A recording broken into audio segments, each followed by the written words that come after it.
Good afternoon, everyone. My name is Cieryl G. Montigo. I'm discussing about is there learning continuity during the COVID-19 pandemic. The COVID-19 pandemic has disrupted education worldwide. In response, a variety of alternatives to school-based learning are emerging.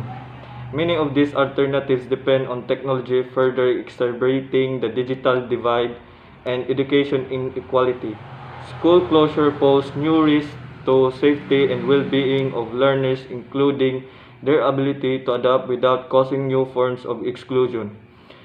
Governments are increasingly using online learners platforms to store and disseminate content during school closure.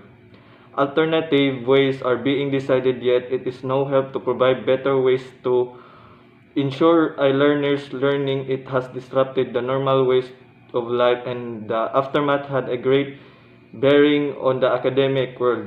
However, because this study demonstrates current educational system is significantly divided and administered covertly, many people believe that the learning can be achieved through hard work, but in the situation we are in, many factors can influence our ability to learn, not to mention that the new normal education consider a variety of factors including online, modular, and face-to-face with a limited number of students who can attend in a class.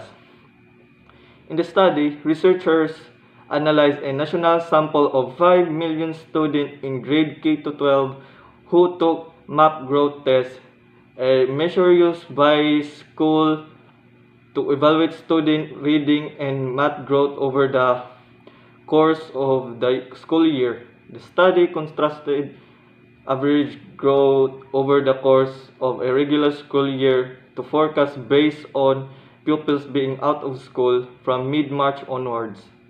To be able to make those forecasts, they look at the studies on the summer slide weather-related closure and absenteeism. According to the researcher, on average, students will see significant decrease in reading and math, losing around 3 months worth of reading gains and 5 months worth of math advances. For Megan Caulfield, the lead author of the study, the biggest takeaway isn't that learning loss will happen, that given by this point. Learning, on the other hand, means a super education which will tend to lift students out of poverty. Continuing to study even in the face of a pandemic can also save us time.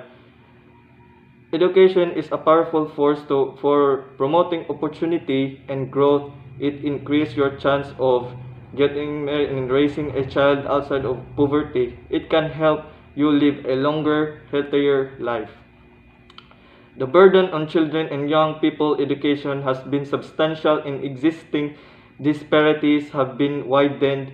The impact of COVID-19 pandemic can be seen in every sector around the world. The education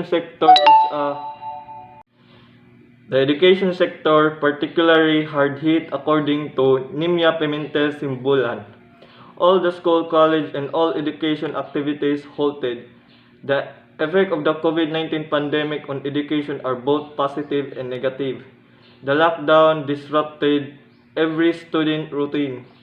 Tenasis Karalis is a professor of lifelong learning and adult education in the Department of Education, Science, and Early Childhood Education at the University of Patras, mentioned that COVID-19 pandemic is its impact on education, that full study on the history of the crisis and its complication for the function of the school system would be beneficial.